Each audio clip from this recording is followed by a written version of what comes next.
un regroupement politique bu nekk autour de moom lan. pour quelle fin xam nga président de la République. c'est une fonction purement politique. Bassirou Diomaye Faye demeure un acteur politique. Bassirou Diomaye Faye démissionné wul de Pastef dafa démissionné ci ndombal tànk. yu kawe woon. waaye il est toujours membre de Pastef. tey ngeen considéré ko en tant que président wu coalition Diomaye. non mooy président coalition Diomaye. leneen li ci am mooy dafa am benn directive bu mu joxe woon. oui depuis le 10 septembre. jox ko Aïda Mbodj mu lang kandaare ne du ko def parce que directive boobu li ko lettre bi ko président joxoon mooy ñu woote waxtaan woote restructuration dajale njaboot gi yaatal. parce que am na ci ay doomu réew mi ñuy bari dañuy fëgg buntu président de la République. pour mun koo jàppale politiquement. ñun nag par rapport ak li ñenn ñi di wax quand on parle de l'image du président on parle de l'image de la République on parle de l'image du premier ministre en tant qu'institution on parle de l'image de tous les membres du gouvernement. Oui. Parce que ñun li ñu soxal mooy le président puisse réussir sous la coordination éclairée du premier ministre. ñu nekkuñu fii di jël président de la République teg ko nii di jël premier ministre di ko beddi premier ministre ñun la bokk parce que il est sous l'autorité directe du président de la République président de la République moo ko fal mu tànn ay ministres am gouvernement am nekk le chef de l'administration. nekk le chef du gouvernement donc lépp lu ñuy def. muy la coalition Diomaye sous la coordination du superviseur général madame Aminata Touré mooy jàmm waaye président dafa soxla ay nit dafa soxla ay acteurs dafa soxla doomu réew mi fépp foo mënta bokk sa loxo set ngir ñu mën a defar Sénégal. d'accord alors Samuel laaj bi ma la bëgg a laaj moom mooy Aminata Touré tudd nañ ko sànq ci biir débat bi ñu bëri jàpp ne moom mooy nëwu problème bi nga xamante ne moo am entre Ousmane Sonko ak le président de la République Bassirou Diomaye Faye. est-ce que mbir yi gënul xóot loolu problème amutoon seen biir lii ñëw dolleeku si.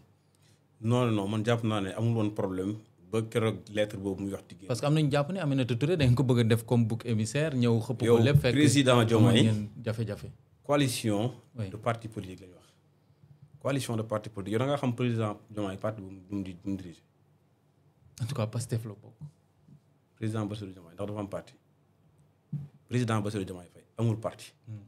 président Bassirou Diomaye Faye secrétaire général u Pastef la ba muy dugg prison ba bu muy génn nekk président de la République président Bassirou Diomaye Faye tegul coalition Diomaye président dafa génn kaso fekk ñu tegal ko coalition Diomaye président kan moo ko doon coordonné madame Aïssatou Mbodj ak kan Guirassy ña doon yore mouvement yi ak parti politique ci kan lañ doon dem di signer charte bi ci Liberté 5 ci Aïda Mbodj ak Guirassy Liberté 4 Aïda Mbodj ak Guirassy ñoom ñoo yoroon tey bu fekkee yow da ngaa dugg Diomaye président bu dee signé nga charte bi madame Aïssatou Mbodj moo la dalal wala Guirassy nga signé foofu charte bi kon donc jàpp naa ne yow loo xam ne bañ koy teg fekkee woo ko parti ba ko teg génn nga ci wala démissionné nga ci porte ba ñu leen yow loolu est-ce que mën nga ko restructurer ba ne da ngay jël ne da nga koy dénk keneen man jàpp naa ne loolu le président il a tout faux ci côté boobu parce que man samay wax moom du ma ko lakk-lakkal. mais bu fekkente ne moom coalition bi moo ko tabb mu nekk fa mu nekk en tant que njiitu réew amul droit pour ñu defaral li nga xam te coalition bi tabb ko ñii amuñu benn nit kii boo ko laajoon mouvement bi 10 personnes yi nga xam ne ñoo nekk ci bureau bi mënu la ko waxal ay nit la yoo xamante ni dañoo ñëw di profito ci li nga xamante ni mooy ñun victoire bi ñu am ak révolution bi ñu def bëgg a détourner l'histoire te loolu ñun duñ ko nangu monsieur Badiane foo ñu woo rek dinañ ñëw jàkkaarloo ak yow duñu mos a nangu ngeen toog di détourner l'histoire coalition bi ba tuddee détourner l'histoire mooy ñoom ñu fekk lépp mat sëkk ñu ñëw ne ñoom ñoo fal président Bassirou Diomaye Faye dégg naa sax ñoo xam ne dañ naan Ousmane Sonko nekkul woon président Bassirou Diomaye Faye nekkul woon choix wu Ousmane Sonko ñii naan bu nekkoon choix am day jël jox ko parrainage du député ma ne mais Sénégal moo bëri ay waaba jiiba ak ay jiiba waaba yow président Bassirou Diomaye Faye 1 mois avant président Ousmane Sonko di dugg kaso la def vidéo def ne bu fekkee ne mënuma dem nekk candidat nañ jox ki nga xam ne mooy président Bassirou Diomaye Faye te loolu am na ay nit ñoo xamante ni ay au cadre de l'administration pénitentiaire yu ci daanu parce que Macky Sall dafa foogoon ne ci biir kaso gi Ousmane Sonko dafay vidéo bi fekk Ousmane Sonko waajaloon na ko lan moo taxoon ñu jël parrainage yu député yi jox Habib Sy parce que boobu suñu carte yi dañ ko tas. mënuñu am mandataire mënuñu am plénipotentiaire mënuñu am représentant bureau de vote te ku ne xam na ne élection surtout boo demee Fouta ak Farba Ngom la ma fa nekkee woon boo amul mandataire amul représentant bureau de vote amoo plénipotentiaire mooy perte nga élection yi. C'était la raison pour laquelle, pour sécuriser notre vote, oui, le président Ousmane Sonko a donné les parrainages députés ki nga xamante ni mooy Habib Sy parce que ci partem lañ waroon a defee lañ waroon a amee mandataire ak plénipotentiaire ak représentant bureau de vote. C'était la raison pour laquelle comme 13 députés lañ amoon ñu jël ko jox ko ki nga xamante ni mooy Habib Sy mu ne na jël Diomaye na jël fiche pour dem à la rencontre des populations pour que nit ñi mën ko xam xoolal keroog bañ joxee fiche 111 bi.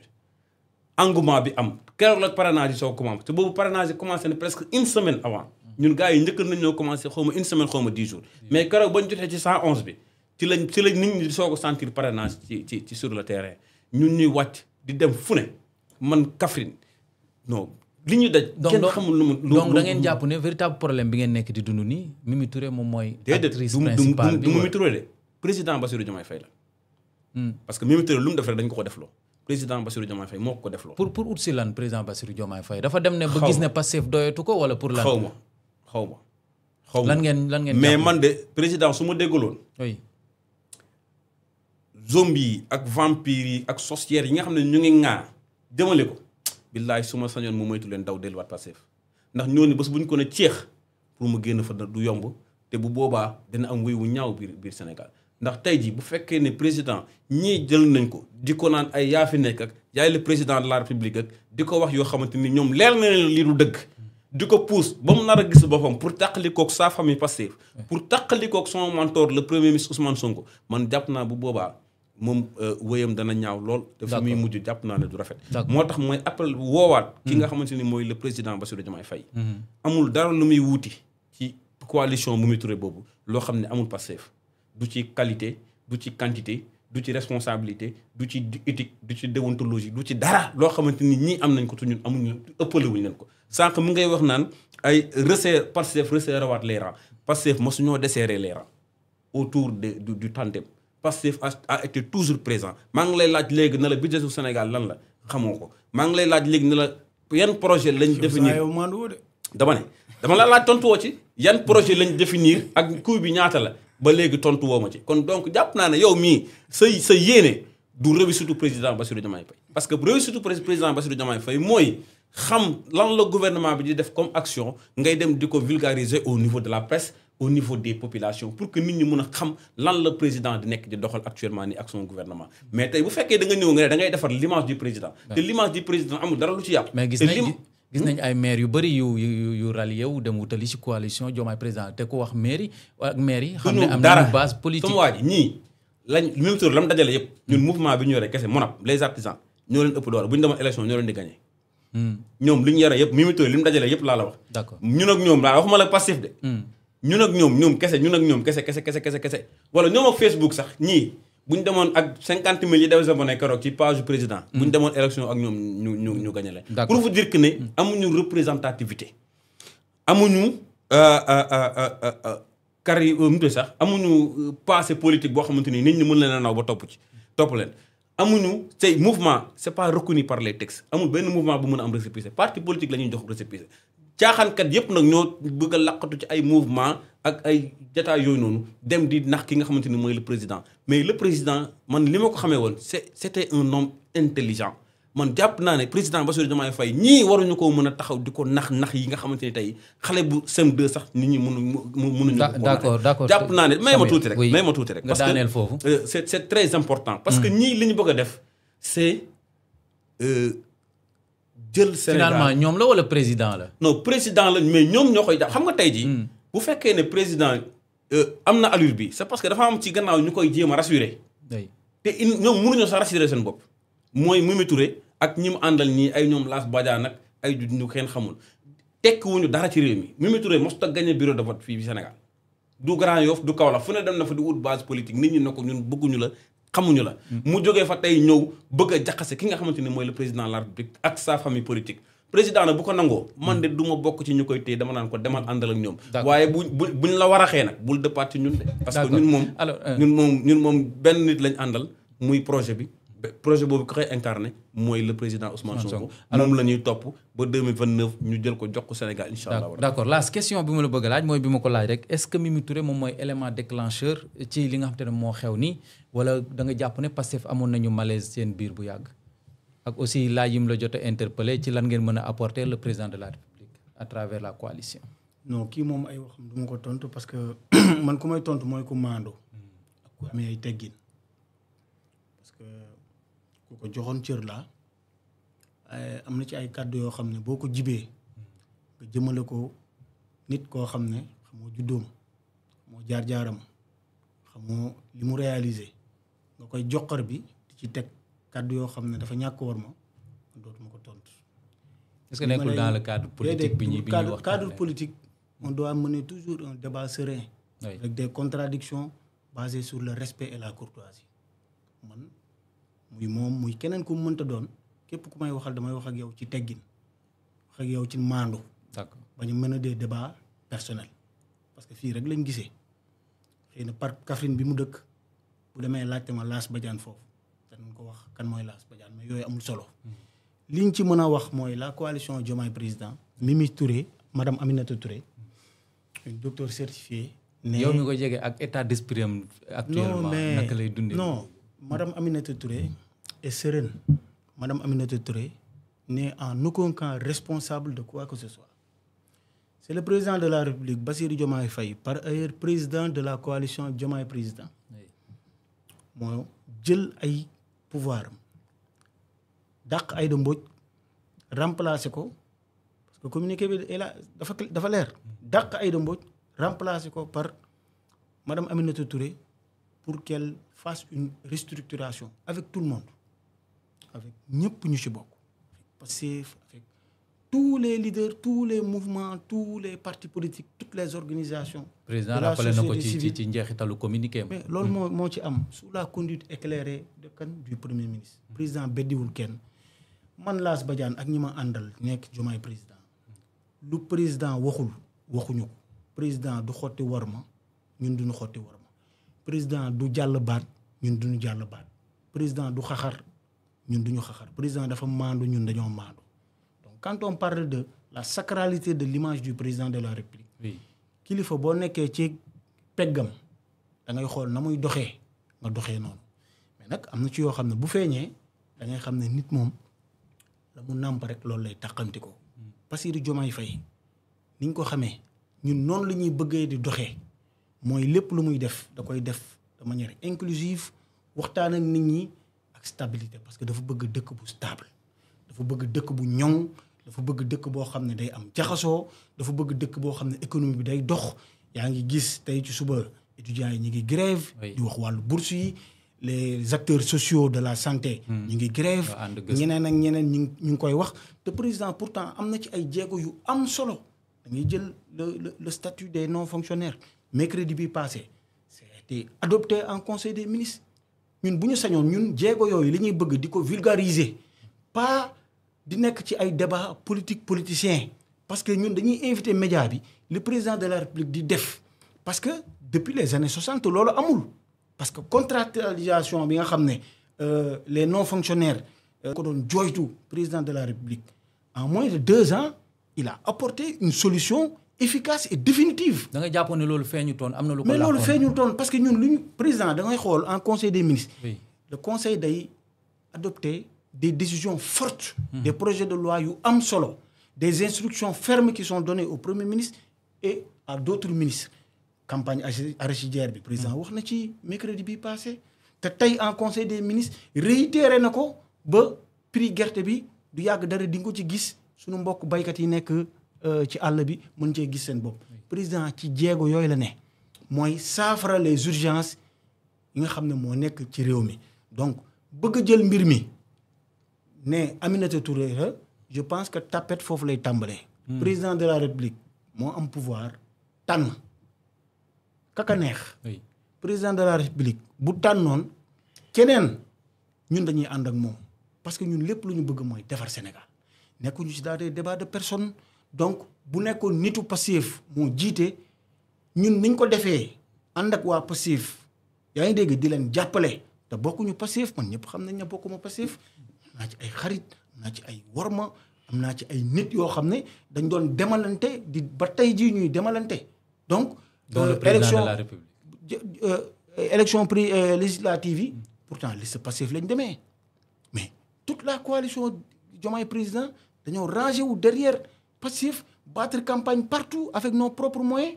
man du parti du Pastef du coalition Diomaye bu mës a jox 1000 francs Grand Yoff lépp lu fa génn ma def ko c'est sur moyen propre. mais am na ñu leen jiiñ ne da ngeen bëgg a isoler le premier ministre séparer ko le président pour mën a accaparer le président de la République parce que am na si yéen yoo xam te ne moom mooy opposé wu ba yéen mënoo leen. nit ñi dañuy wax rek yéen alliés yi. sur le plan institutionnel. oui nee naa la lépp ngi dox entre le président de la République ak le premier ministre. y a que des désaccords politiques. premier ministre kenn mënu ko isoler diggante ma ak président de la République nee naa la le patron c'est Bassirou Diomaye Faye le premier ministre n'est qu'un subordonné ainsi que d'autres ministres et directeurs généraux c'est-à-dire hiérarchie administration moo demee noonu nee naa la sànq le premier ministre il est le patron de l'administration de toute l'administration sénégalaise.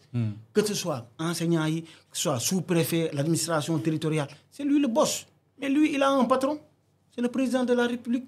C'est lui qui détermine la politique de la nation donc ministres yi donc dañ leen di jox ay orientation ñu koy def directeurs généraux yi ñoom it seen ministre de tutelle mooy seen kilifa. donc dafa am organisation. premier ministre kenn mënu koo beddi kenn mënu koo xeeb kenn mënu koo teggi ci cër bi nga xam ne yàlla moom la ko jox jaarale ko ci président de la République. donc ñun la coalition Diomaye président encore une fois. et demeure pour la cohésion. pour la réunification de la famille politique parce que président de la République nee naa la Pastef la bokk à moins que ñoom ñu dàq ko Pastef te loolu dégguma président de la République moom ba tey jii Pastef ci coalition Diomaye président la bokk parce que coalition Diomaye Pastef ba tey gisagoo mu def communiqué ne bokkutul Diomaye président xam nga dañoo def communiqué ne Aminata Touré du leen jiite waaye defuñu communiqué ne génn nañ Diomaye président. mais annoncé nañ beneen coalition muy acte. waaw dama ne. bés bu ñu defee communiqué. ne génn nañ coalition Diomaye président man dootuma leen woo. waaye man li ma gëm mooy nañu waxtaan. parce que waxtaan ci la lépp xaj dafa am suma benn kilifa bu doon wax ne bu ñu demee ba waxtaan ba mënatuñu waxtaan ñu ne ko lan la ñuy def mu ne nañ wootewaat waxtaan. ñun li ñu gëm mooy président de la République Bassirou Diomaye Faye muy premier ministre. mooy waa Pastef mooy képp koo xam ne yaa ngi ci réew mi. sa place dafa nekk aux côtés du président de la République pour le développement de ce pays parce que Mohamed. réew mi dafa jaabaa jonge gis nga li xew tey suñu pegg. ceinture de feu bi ñuy wër. Niger am na yëngu-yëngu Tchad am na yëngu-yëngu Burkina Faso am na yëngu-yëngu Guinée Conakry am na yëngu-yëngu donc Mali am na yëngu-yëngu Nigéria au nord. Kivu am na yëngu-yëngu Sénégal jàmm gi fi yàlla def. acteurs politiques yi dañ ko war a consolider. donc pour man urgence yi mooy jafe-jafe yi nga xam ne sénégalais yi ñu ngi koy dund quotidiennement président ci yooyu lay dox suba ngoon. mais est-ce que yéen politiciens yéen a bëgg a sapper yéen a bëgg a yàq loolu parce que période bi mënoon nañu xaar leneen ba mu des wax politique waxu coalition ak yeneen. waaw non président ci loolu la nekk nee naa la ñun. coalition Diomaye président déedéet président de la République Bassirou Diomaye Faye directive bi mu jox la coalition Diomaye président. xam nga restructuration bi entaché wul dara le fonctionnement régulier des institutions wala du gouvernement. ñun lépp loo xam ne gouvernement bi def na ko. dañ koy fësal parce que suñu cër la nous sommes des acteurs politiques. nekk ay chefs d'entreprise. xam li xew. parce que jaajëfal gouvernement bi mooy jaajëfal président parce que mënuñoo ànd ak président. di xas premier ministre wala di xas ay ministres am loolu xam nga ne xel mënu koo nangu waaye fi may daanale rek mooy. revenir à la raison xam ne réew mi kenn moomu ko réew mi ñëpp a ko bokk waaye yàlla dafa dogal ki ñu jiital mooy président de la République. ki patron administration bi mooy le premier ministre moo am des ministres de souveraineté ak ñeneen ku ci nekk wala lañ jox. ku ci nekk lan la jox. da ngay fexe nga doxal ko pour le bien du Sénégal. pour le bien du Sénégal sànq wax nañ junj nañ que ni li nga xamante ne